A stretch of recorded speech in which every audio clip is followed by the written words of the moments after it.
قرآن کریم کی جس آیہ مبارکہ کو تلاوت کرنے کا شرف حاصل کیا ہے، اس میں خلاق کائنات ارشاد فرماتا ہے ان الصلاۃ تنہی عن الفحشاء والمنکر. Indeed, the prayer prevents you from fahsha and munkar. Anything that displeases Allah Jalla wa Ala, ہر وہ چیز جو اللہ عز و جل، اللہ اور اس کے رسول صلی اللہ علیہ وآلہ وسلم کی ناراضگی کا سبب بنتی ہے، ہر وہ چیز جو گناہ ہے، منکر ہے، فحشا ہے، برے اعمال ہیں، نماز ان تمام برائیوں سے بچاتی ہے. نماز ان تمام برائیوں سے بچاتی ہے.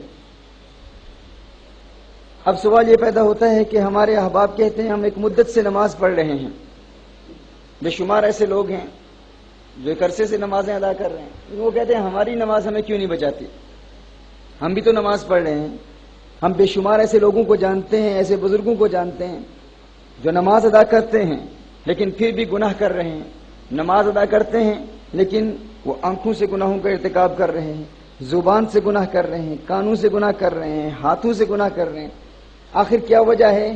ہم ایک عرصے سے نماز ادا کر رہے ہیں لیکن ہماری نماز ہمیں گناہوں سے کیوں نہیں بچاتی؟ یاد رکھیے، ایک ہے نماز ادا کرنا اور ایک ہے نماز قائم کرنا.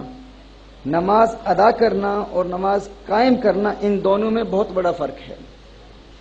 اللہ جل وعلا نے قرآن کریم میں جب بھی مؤمنین کا ذکر فرمایا نماز کے حوالے سے تو فرمایا وہ نماز قائم کرتے ہیں. یقیمون الصلاۃ، مقیم الصلاۃ. اور جب بھی منافقین کا ذکر فرمایا تو یصلون، وہ نماز ادا کرتے ہیں. تو پتہ چلا نماز ادا کرنا اور ہے، نماز قائم کرنا اور ہے. نماز ادا کرنے اور نماز قائم کرنے میں بہت بڑا فرق ہے. اب نماز قائم کرنا کیا ہے؟ یاد رکھیے، وہ نماز جو آپ کو ہمیشہ ہمیشہ کے لیے گناہوں سے پاک کر دیتی ہے، آپ کے دل کی دنیا آباد کر دیتی ہے. آپ ایسی نماز ادا کریں گے تو آپ کے دل میں گناہوں سے نفرت پیدا ہو جائے گی. پھر کسی کو یہ بتانے کی ضرورت نہیں ہوگی کہ اگر آپ نے نماز قضا کر دی تو 2,88,00,000 برس جہنم کی آگ میں جلنا ہوگا. کیوں؟ کیونکہ اگر آپ ایسی نماز ادا کرنے کی عادت بنا لیں گے تو آپ کو نماز سے پیار ہو جائے گا.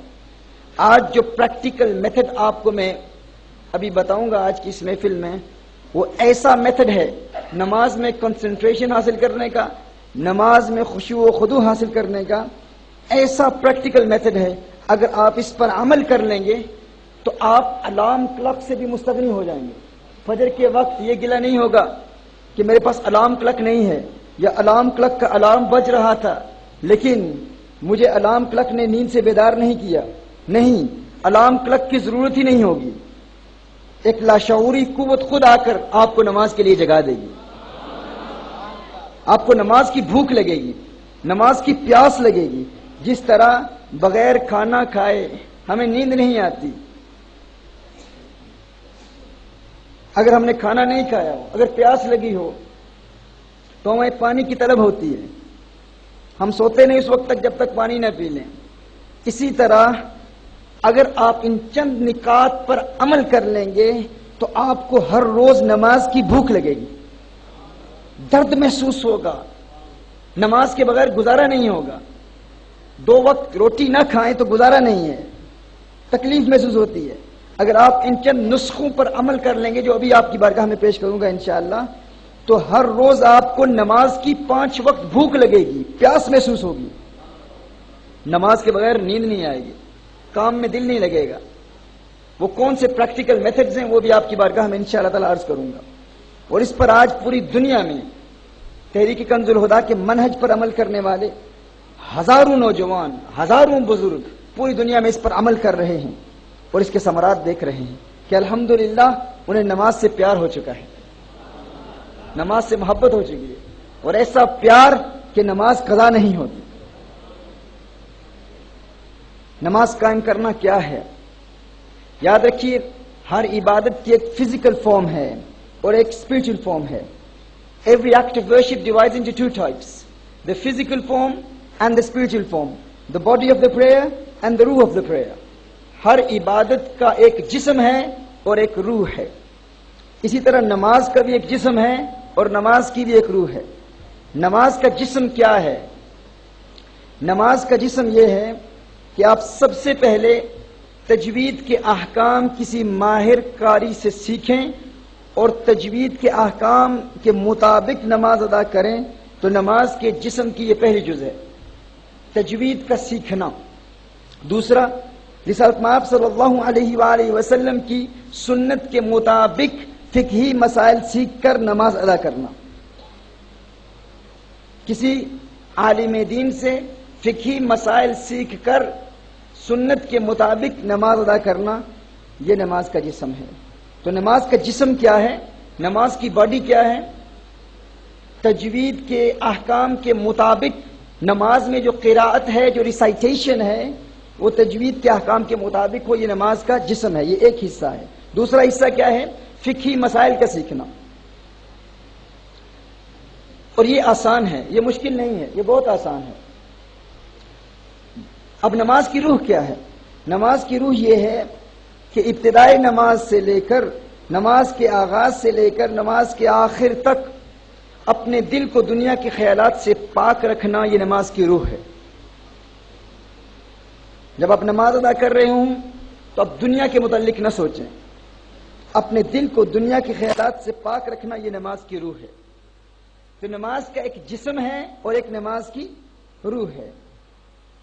ان دونوں کی کمبینیشن کے ساتھ، ان دونوں کے مجموعے کے ساتھ جب آپ نماز ادا کریں گے تو یہ نماز آپ کی باڈی گارڈ بن جائے گی، آپ کی محافظ بن جائے گی، شیطانی حملوں سے بھی حفاظت کرے گی۔ آپ توبہ کریں گے تو توبہ پر استقامت حاصل ہو جائے گی۔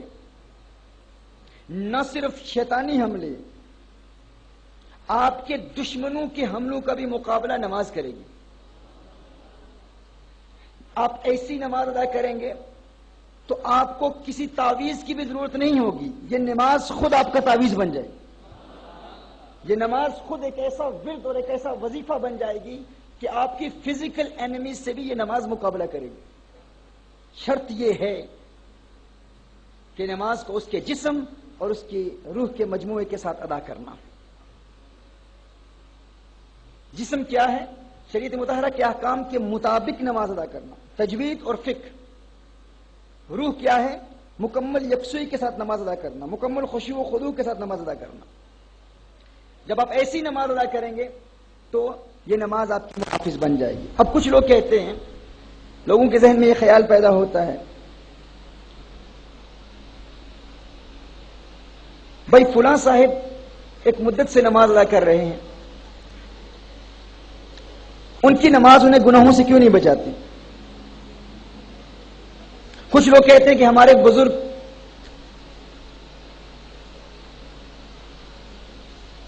ہمارے نانا ہمارے دادا نماز پڑھتے ہیں تو ان کی آنکھوں سے اشکوں کی برسات جاری ہوتی ہے، اتنی یکسوئی، اتنی توجہ، ایسا خشوع و خضوع نماز میں حاصل ہوتا ہے، رو رہے ہوتے ہیں، رقت طاری ہوتی ہے، لیکن نماز کے بعد وہ غیبت کر رہے ہیں، نماز کے بعد جھوٹ بول رہے ہیں، نماز پڑھ رہے ہیں لیکن پھر بھی گناہوں کا ارتکاب ہے، پھر بھی گناہوں میں ملوث ہیں۔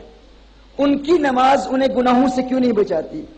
آپ کہتے ہیں کہ نماز ایک باڈی گارڈ بن جاتی ہے، آپ کو گارڈ کرتی ہے، آپ کو پروٹیکٹ کرتی ہے۔ وہ تو پوری توجہ سے نماز ادا کرتے ہیں، ان کی نماز ان کو گناہوں سے کیوں نہیں بچاتی؟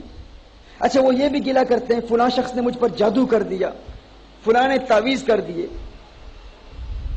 کبھی اپنے کاروبار کے حوالے سے پریشان ہیں، معاشی زبوحالی کا شکار ہیں، تنگ دستی ہے، پریشانی ہے۔ اگر نماز پریشانیوں کو دور کر دیتی ہے تو فلاں شخص جو پوری یکسوئی کے ساتھ، پورے انہماک قلب کے ساتھ نماز ادا کرتا ہے، ان کی نماز پریشانیوں سے کیوں نہیں بچاتی؟ ایک تو یہ کہا جاتا ہے۔ تو یاد رکھیے، ہم کہتے ہیں نماز باڈی گارڈ بن جاتی ہے، دشمنوں کے حملوں کا مقابلہ کرتی ہے، لیکن اس کے لیے دو چیزیں ضروری ہیں۔ پہلا یہ ہے کہ نماز کی فزیکل فارم بھی ہو، اسپرچل فارم بھی ہو، نماز کی باڈی بھی ہو اور نماز کی روح بھی ہو۔ اچھا، ایک اور شکوہ کیا جاتا ہے، فلاں شخص تو عالم دین ہے، فلاں تو قاری قرآن ہے، بہترین ماہر ہے قراءت کا، امام مسجد ہیں، بے شمار لوگ ان کے پاس آ کر تجوید کا علم پڑھتے ہیں، فقہ کے ماہر ہیں، جب وہ نماز ادا کرتے ہیں تو بہت بہترین نماز ادا کرتے ہیں، لیکن نماز کے بعد وہی امام صاحب گناہوں میں بھی ملوث ہیں، غیبت بھی کر رہے ہیں، چغلی بھی کر رہے ہیں، جھوٹ بھی بول رہے ہیں، تو ان کی نماز تو بہترین ہے۔ آپ کہتے ہیں کہ نماز باڈی گارڈ بن جاتی ہے، نماز شیطانی حملوں سے بھی بچاتی ہے، دشمن کے حملوں سے بھی بچاتی ہے، لیکن وہ بہترین ماہر قرات بھی ہیں، لیکن ان کی نماز انہیں گناہوں سے کیوں نہیں بچاتی؟ وہ اس لیے کیونکہ عین ممکن ہے ان کی نماز کا جسم تو مضبوط ہو، فزیکل فارم تو موجود ہو، لیکن نماز کی روح سے محروم ہو۔ دونوں کی کمبینیشن ضروری ہے۔ اور وہ بزرگ جو نماز میں رو رہے ہوتے ہیں، عین ممکن ہے نماز کی روح تو ہے لیکن نماز کا جسم نہیں ہے۔ اب نماز کا جسم کیا ہے؟ اس کی ایک مثال سماعت فرما لیں۔ اکثر لوگ کہتے ہیں، ہم ان سے کہیں کہ آپ کا کیا حال ہے، وہ کہتے ہیں الحمدللہ میں ٹھیک ہوں، الحمدللہ میں ٹھیک ہوں۔ اب الحمدللہ کا معنی کیا ہے؟ الحمدللہ اور الحمدللہ میں زمین و آسمان کا فرق ہے۔ اب ح کا مخرج وسط الحلق ہے، یہ درمیان سے، مڈل آف دا تھروٹ، الحمدللہ۔ اب اگر کسی نے کہا الحمدللہ تو الحمد ہا کا ایک لغوی معنی موت بھی ہے، لنگوسٹکلی الحمد کا ایک معنی موت بھی ہے، ڈیتھ۔ تو آپ یہ کہنا چاہ رہے ہیں تمام تعریفیں اللہ کے لیے ہیں، لیکن نماز پڑھتے ہوئے کہہ رہے ہیں الحمدللہ رب العالمین، اس کا مطلب ہے موت اللہ کے لیے ہے۔ اگر آپ نے یہ کہہ دیا تو نماز کا جسم تو ختم ہو گیا نا، یعنی ایک معنی الحمد کا موت بھی ہے۔ تو اگر آپ نے یہ کہہ دیا الحمدللہ، یہ نہیں کہا الحمدللہ، تو نماز کا جسم ختم ہو گیا۔ تو وہ بزرگ جو پوری یکسوئی کے ساتھ نماز ادا کر رہے ہیں، پورے خشوع و خضوع سے نماز ادا کر رہے ہیں، بظاہر ان پر رقت بھی طاری ہے، ان کا دل دنیا کے خیالات سے پاک ہے، نماز کی روح تو ہے، لیکن عین ممکن ہے کہ وہ نماز کے جسم سے محروم ہے۔ اور دوسری جانب ایک قاری قرآن ہے، عالم دین ہے، اس کے پاس نماز کا جسم ہے لیکن نماز کی روح سے محروم ہے، وہ دنیا کے خیالات میں